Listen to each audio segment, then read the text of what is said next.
মুখরোচক চটপটা সবার পছন্দের রেসিপি শেয়ার করব। এই রেসিপিটা আমরা সাধারণত মেলায় ঘুরতে বেরোলে বা পুজোয় ঘুরতে বেরোলে ঠেলা থেকে কিনে খাই। তো এই রেসিপিটার জন্য সবার প্রথমে একটা বোলের মধ্যে 2 বাটি ময়দা নিয়ে নেব। আর ময়দাতে পরিমাণ মতো লবণ, সামান্য জোয়ান, অল্প একটু কালো জিরে আর 3 চামচ দিয়ে দেব সাদা তেল। তো এটা ময়দাতে ভালো হয়, আটাতে রেসিপিটা ভালো হবে না। তারপর সব কিছু মিশিয়ে ভালো করে ময়াম দিয়ে অল্প অল্প জল দিয়ে একটা সফট ডো রেডি করে নেব। এবার ডোটাকে ঢেকে রেখে দেবো কিছুক্ষণ।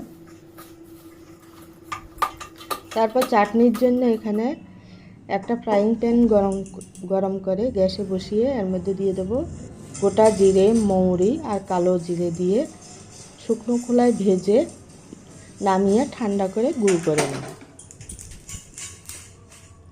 এবারে চাটনির জন্য কড়াইতে সামান্য সাদা তেল দিয়ে দেব আর কিছুটা তেঁতুল আগের থেকে গরম জলে ভিজিয়ে রেখেছি। তেঁতুলের পাল্পটা ছেঁকে কড়াইতে দিয়ে দেব।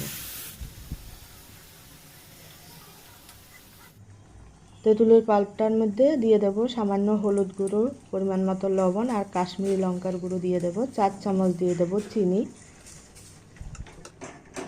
দিয়ে এটাকে নেড়ে নেড়ে একটা সুন্দর কালার আসলে এবারে দিয়ে দেব ভাজা মশলার গুঁড়ো দিয়ে তেঁতুলের চাটনিটা ঠিক এইরকম কালার হলে, গ্লসি হয়ে গেলে তারপরে নামিয়ে ঠান্ডা করতে রেখে দেবো। এই ডোটাকে আরও একটু মেখে নিয়ে লেচি কেটে নেব, বড় বড় লেচি কেটে নেব। তারপরে এরকম পাতলা করে রুটি বেলে নেব।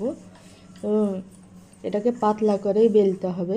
এই দেখুন এইরকম পাতলা করে বেলে একটা কাঁটা চামচ দিয়ে রুটিটাকে ছিদ্র করে নেব। এবার একটা ঢাকনা দিয়ে পাপড়িগুলো কেটে নেব ছোট ছোট করে।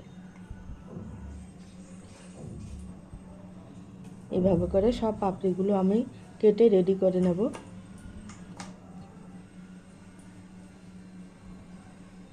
দেখুন, তা আমার 2 বাটিতে অনেকগুলো পাপড়ি হয়েছে। এই দেখুন অনেকগুলো পাপড়ি হয়েছে।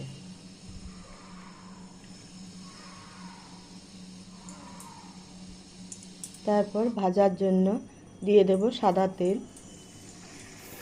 সাদা তেল দিয়ে এবার এক এক করে পাপড়িগুলো ভাজতে দিয়ে দেব। তো পাপড়িগুলোকে উল্টে পাল্টে একদম মুচমুচে করে লো টু মিডিয়াম আঁচে লালচে করে ভেজে তুলে নিতে হবে। তো আঁচটা বেশি দিলে হবে না, একটু হাই হিট দিলে হবে না, লো টু মিডিয়াম আঁচে পাপড়িগুলোকে ভেজে তুলে নিতে হবে। আঁচটা যদি হাই দিই তাহলে পুড়ে যাবে, মুচমুচে হবে না।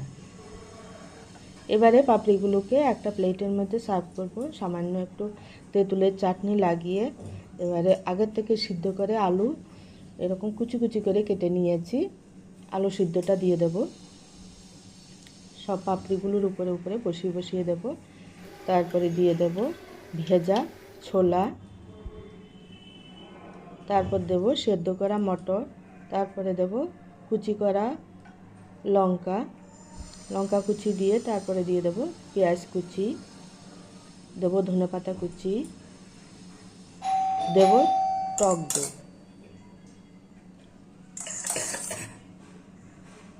তারপর দিয়ে দেব তেঁতুলের চাটনি। এবারে দিয়ে দেব গ্রিন চাটনি। তো এটা আমি ধনেপাতা, পুদিনা পাতা, আদা, কাঁচা লঙ্কা দিয়ে পেস্ট করে নিয়েছি আগের থেকেই। আর দিয়ে দেব ভাজা মশলার গুঁড়ো আর চাট মশলা দিয়ে দেব বিট নুন আর দিয়ে দেব বেদানার বীজ। উপর থেকে একটু ঝুরি ভাজা দিয়ে বাস রেডি হয়ে গেল চটপটা পাপড়ি চাট। খেতে দুর্দান্ত হয়েছে বন্ধুরা। এইভাবে একবার বাড়িতে বানিয়ে খাবেন, দুর্দান্ত লাগে।